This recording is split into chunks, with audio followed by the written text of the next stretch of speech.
প্রণাম আম্মি জান, প্রণাম। আপনাকেও প্রণাম। এসো যোধা। জিজি আঙ্গা, যোধা বেগমকে আমের শরবত খাওয়াও, এটা ওর খুব পছন্দের।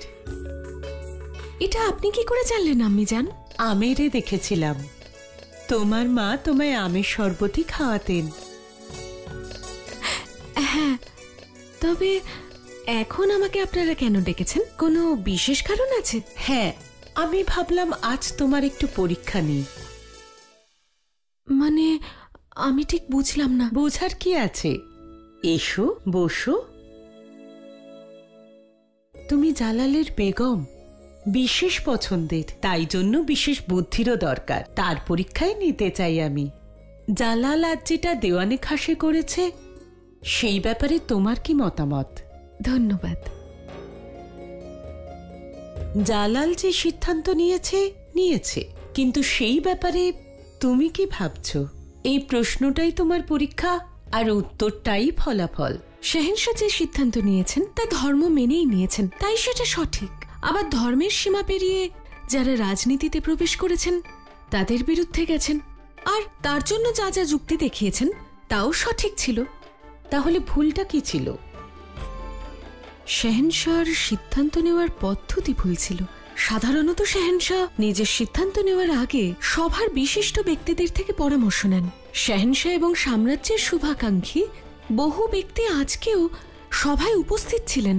আপনি ছিলেন, পিসিমা ছিলেন, জিজি আঙ্গা ছিলেন, এমনকি শাহেনশাহ যাকে পিতার মতন মানেন সেই মাননীয় আজকের সাহেবও উপস্থিত ছিলেন। কিন্তু শাহেনশাহ কারোর সঙ্গে আলোচনা করা, কারোর পরামর্শ নেওয়ার প্রয়োজনই মনে করেননি। এটা আমার কিন্তু ঠিক মনে হয়নি। দেখুন, আজকে শাহেনশাহর সিদ্ধান্ত ঠিক ছিল, ন্যায়ের পক্ষে ছিল, কিন্তু যদি ওনার এই সিদ্ধান্ত ভুল হতো তাহলে প্রজাদের কাছে এই বার্তা পৌঁছতো যে শাহেনশাহ স্বেচ্ছাচারী, উনি নিজের ইচ্ছে মতন চলেন, বড়দের সম্মান করেন না, আর এই বিষয়টা ওনার জন্য ভালো হতো না। সেই জন্য আমার মনে হয় শাহেনশাহর সিদ্ধান্ত সঠিকও ছিল, আবার সঠিক ছিলও না। খুব ভালো, এই ব্যাপারটা তো আমি ভেবেই দেখিনি। যেরকম আশা ছিল সেরকমই উত্তর তোমার কাছ থেকে আমি পেয়েছি। সত্যি তুমি খুব বুদ্ধিমতী যোধা বেগম। তাহলে কি আমি আমাকে এই পরীক্ষায় উত্তীর্ণ বলে ধরতে পারি? অবশ্যই।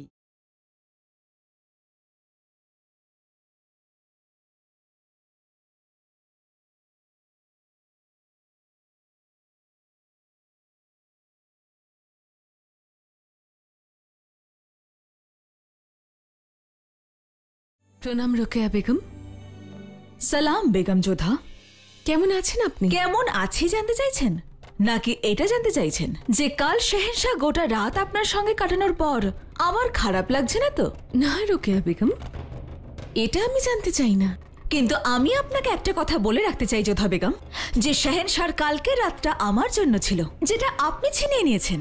বেগম যোধা, অধিকার ফলানো এক জিনিস, আর অধিকার ছিনিয়ে নেওয়া সম্পূর্ণ অন্য। আর এমনিতেও শাহেনশাহ আপনার সঙ্গে একটা রাতই তো কাটিয়েছেন, এতে আমার খারাপ লাগেনি। আর যদি একের চেয়ে বেশি রাত উনি আমার সঙ্গে থাকেন তখন আপনার খারাপ লাগবে? হয়তো রোকেয়া বেগম আপনি জানেন না যে শাহেনশাহ আমেরে প্রত্যেকটা রাত আমার সঙ্গে ছিলেন। শুধু আমেরে কেন, আগ্রা থেকে আমেরে আর আমের থেকে আগ্রার যাত্রায় প্রত্যেকটা রাতই উনি আমার সঙ্গে থাকতেন। আপনি জানেন না? অবশ্যই, একসাথেও ছিলেন আর কখনো কখনো খুব কাছেও, তাই না?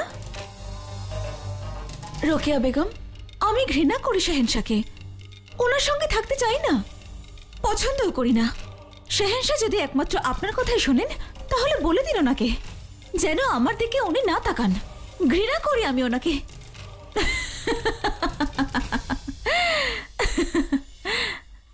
তবা তবা তবা, কত কিছুই না বলেছিলেন আপনি, কত অহংকারী না ছিল আপনার স্বচ্ছ হয়ে থাকা, কত বড় বড় কথা বলেছিলেন।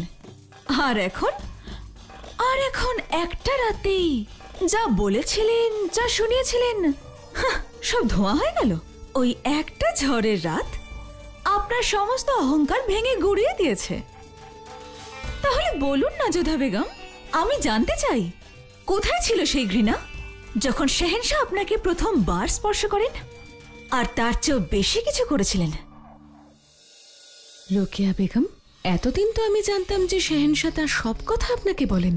শুধুমাত্র আপনি তার প্রিয় বেগমই নন, বরং সবচেয়ে ঘনিষ্ঠ বন্ধু, তাই না?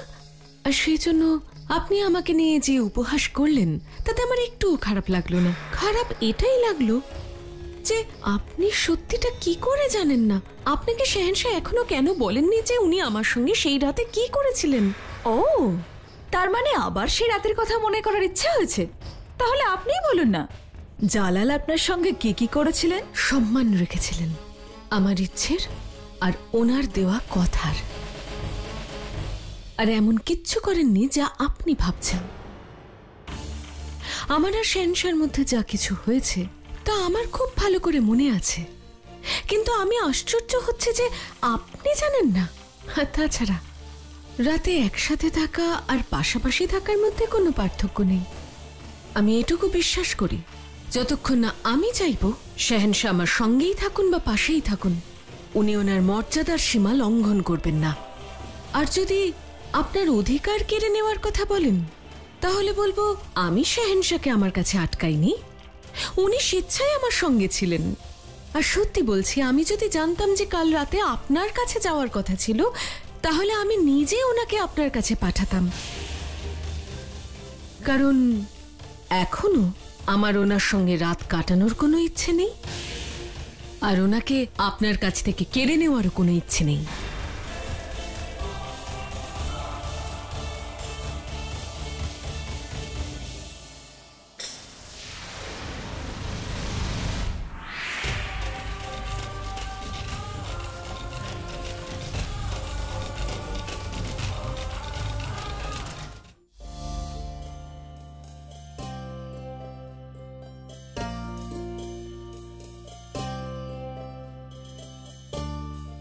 সালাম বেগম সাহেবা, শাহেনশাহ আপনাকে খেলার ঘরে ডেকে পাঠিয়েছেন। ওনাকে গিয়ে বলো এখন আমি ক্লান্ত, বিশ্রাম করতে চাই। যোধা, এটা কি করলে তুমি? শাহেনশাহকে তুমি না বলে দিলে, তাও তখন যখন শাহেনশাহ নিজে তোমায় ডেকে পাঠিয়েছেন। মতি, আমি যা কিছু করেছি ভেবে চিন্তেই করেছি। তাই যদি হবে তাহলে তোমার এই ভাবনাটা ভুল। স্বামী যদি তার স্ত্রীর সঙ্গ চান, তাহলে স্ত্রীর তার কাছে যাওয়া উচিত, এটাই ধর্ম। কিন্তু একজন স্ত্রী অন্য স্ত্রীর অধিকার কেড়ে নেবে, এটা ধর্ম নয়। দেখো, শেহেনশাহর কাছে যেতে আমার কোনো আপত্তি নেই, কিন্তু অন্য একজনের আছে। কার? রোকেয়া বেগমের। হুশিয়ার! শাহেনশাহ হিন্দ বাদশাহ জালালউদ্দিন মোহাম্মদ প্রবেশ করছেন।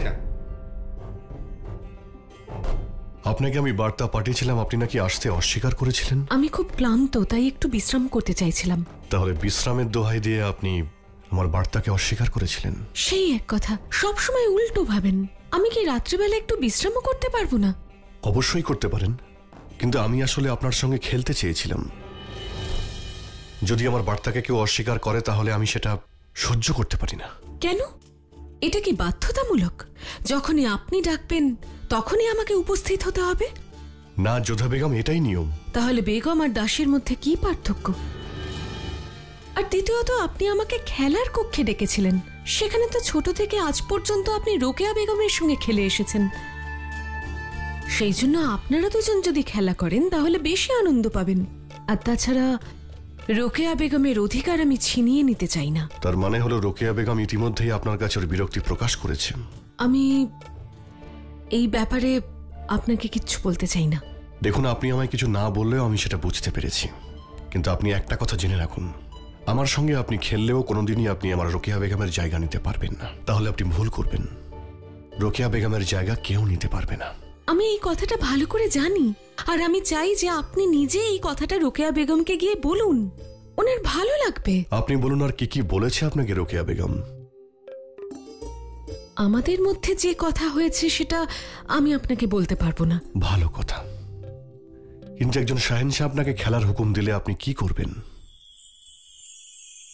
তাহলে শেহেনশাহর আদেশ না মানার জন্য আপনি যে শাস্তি দিতে চান আপনি দিতে পারেন, মাথা পেতে নেব। মানে আপনি চান আমি আপনাকে শাস্তি দিই? ঠিক আছে, আমেরে, আপনি আমাকে শাস্তি দিয়েছিলেন আর এখানে আমি আপনাকে শাস্তি দেব। তাহলে কি শাস্তি দিচ্ছেন আমায়? ভেবে দেখুন যোধা বেগম, আপনি যদি এরপর পিছিয়ে যান তাহলে একজন রাজবংশীয় রানীর কথার মূল্য থাকবে না। দেখুন, শাস্তির নাম করে আপনি এমন কিছু চেয়ে বসবেন না যা আমি দিতে পারবো না। দেখুন, আমি এমন কিছুই করব না যোধা বেগম যাতে আপনি দুঃখ পান, কিন্তু অদ্ভুত ব্যাপার, শাস্তিটাও আপনি ঠিক করবেন। যোধা বেগম, আপনি গানটা খুব ভালো করেন, তাই আমি চাই যে আপনি এখনই আমার জন্য একটা গান করুন। গান শোনার পরে আমি এখান থেকে চলে যাব। গান? এই সময়? কেন? যদি আপনি এই সময় অপরাধ করতে পারেন তাহলে এই সময় শাস্তি কেন পাবেন না? কিন্তু আমি... যোধা বেগম, আমি শাহিনশাহ হয়ে যদি আপনার দেওয়া শাস্তি মেনে নিতে পারি তাহলে আপনি এইটুকু আমার জন্য করতে পারবেন না? গান করুন।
বেগম নন,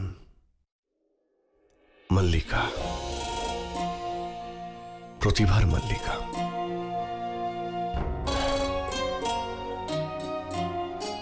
শুভরাত্রি যোধা বেগম।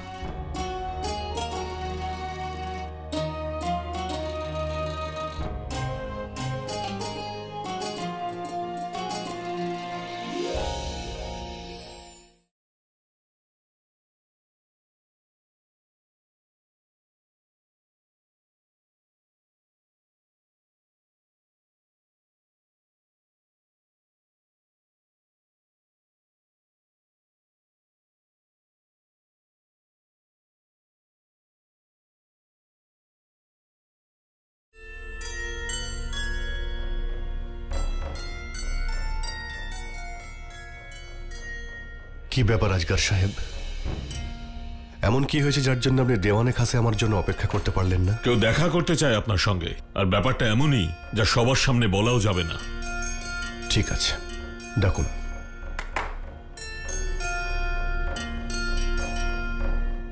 আদাব শাহেনশাহ। বলুন, সব ঠিক আছে? সব খবর ভালো নয়, একটা খারাপ খবর আছে আপনার ভগ্নিপতির ব্যাপারে। কে, শরীফুদ্দিন? আগে না, খবরটা আপনার অপর ভগ্নিপতি আবুল মালির ব্যাপারে। আবুল মালি, যার নিকা আপনার সৎ বোন ফখরুন্নিসার সঙ্গে হয়েছিল, শাহ হুমায়ুনের দ্বিতীয় বেগম মহাসূচকের জামাই। হ্যাঁ, ওই আবুল মালি। শুনেছি উনি একজন খুব দক্ষ সৈনিক এবং অনেক বড় স্বপ্ন দেখেন। শাহেনশাহ, এটা পাকা খবর। আবুল মালি আগ্রায় আক্রমণ করার প্রস্তুতি নিচ্ছেন। কি? শাহেনশাহর আত্মীয় হওয়ার পরেও? হ্যাঁ, সেটার সুযোগই উনি নিতে চাইছেন। শাহেনশাহ হয়তো কোনোদিন স্বপ্নেও ভাবেননি যে আবুল মালি আগ্রা আক্রমণ করতে পারে। আবুল মালি স্বপ্নেও এটা ভাবতে পারবে না যে ও আক্রমণ করার আগেই আমি ওকে শেষ করে দেব। আজগার সাহেব, আপনি, শাহাবুদ্দিন আর বাহাদুর খান, আপনারা প্রত্যেকেই দক্ষ সৈনিক, তাই আপনারা যান, ও আক্রমণ করার আগে ওকে ধ্বংস করে দিন। আপনার আদেশ শিরোধার্য শাহেনশাহ।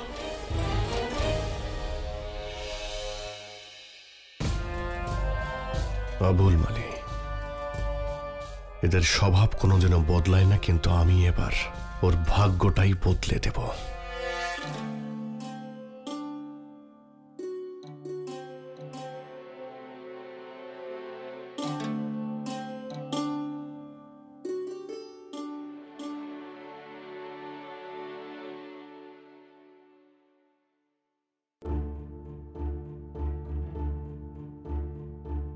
কাল রাতে যে শাস্তি আমায় দিয়েছিলেন তাতে মন ভরেনি?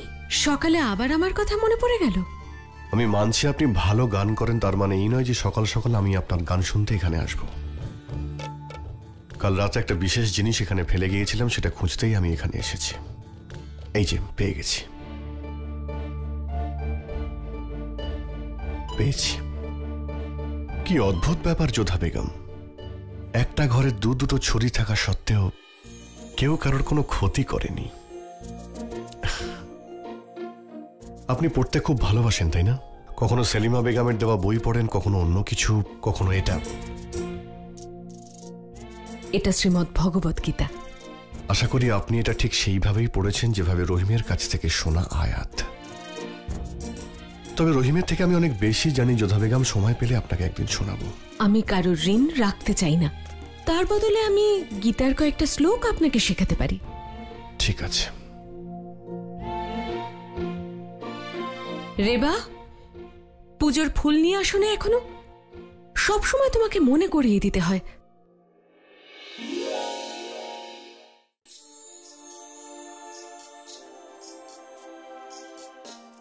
আরে মতি, এইসব কি হচ্ছে? তোমরা সবাই থালাগুলো ওখানে রেখে দাও, এখন যাও। মতি, তোমাকে কিছু জিজ্ঞেস করছি, তার উত্তর দাও। আমার প্রিয় সখী, আগ্রাতে এসে তুমি সব ভুলে যেতে পারো, কিন্তু আমার সবকিছু এখনো মনে আছে। আজকে তোমার জন্মদিন। আজকে দিনটা আমেরে কত ধুমধাম করে পালন করা হতো। হ্যাঁ, তবে এটা আগ্রা, আমের নয়। তাতে কি হয়েছে? দিন তো বদলায়নি, তুমিও বদলাওনি। আমেরের আজকের দিনটা অন্যরকম হতো। তুলা দান হতো, গরিবদের দান ধ্যান করা হতো, নাচ গান হতো। ইস, ওসব যদি এখানেও করা যেত যোধা। মতি, আসতে বলো। আমি চাই না আমার জন্মদিনের কথা শাহেনশাহ জেনে যাক। এমনিতেই আমির থেকে ফেরার পর অনেক কিছু ঘটেছে, আর আমার জন্য মৌলবীরা শাহেনশাহর বিরুদ্ধে হয়ে গেছেন।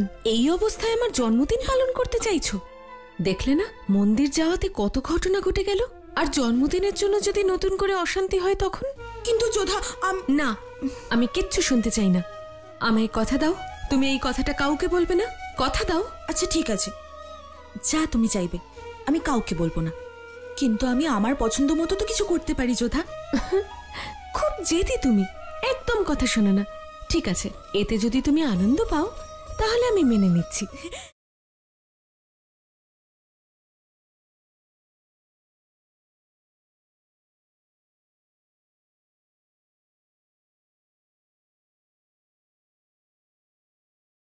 আরে আরে রহিম, কোথায় যাচ্ছ? আচ্ছা, তুমি কি আমার উপরে রেগে আছো যে তুমি আমাকে সালামও করলে না? আমাকে ক্ষমা করবেন শাহেনশাহ, কিন্তু আমার কাছে সময় নেই, অনেক কিছু করতে হবে। এমন কি করবে তুমি? আমাকে বলো, আমি তোমায় সাহায্য করছি। না না, আপনি সাহায্য করতে পারবেন না, কারণ আপনি ছোট আম্মি জানের অতটাও প্রিয় নন যতটা আমি। আর ওনার প্রিয় মানুষরাই ওনার জন্মদিনের জন্য কিছু করতে পারে আর ওনাকে উপহার দিতে পারে। তাহলে যোধা বেগমের জন্মদিন? হ্যাঁ, কিন্তু উনি চান না যে কেউ জানতে পারুক। আমাকেও উনি বলেননি। আমি তো ওখানে খেলা করছিলাম, তখন আমি শুনে নিয়েছি। এখন আমি যাই, আমার এখন ভাবতে হবে যে ছোট আম্মির জন্য এমন কি উপহার দেওয়া যায় যাতে উনি খুশি হয়ে যান। খোদা হাফেজ।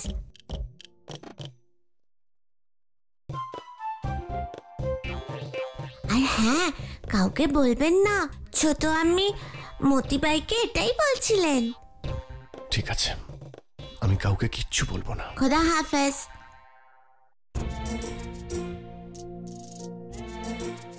তাহলে যোধা বেগমের জন্মদিন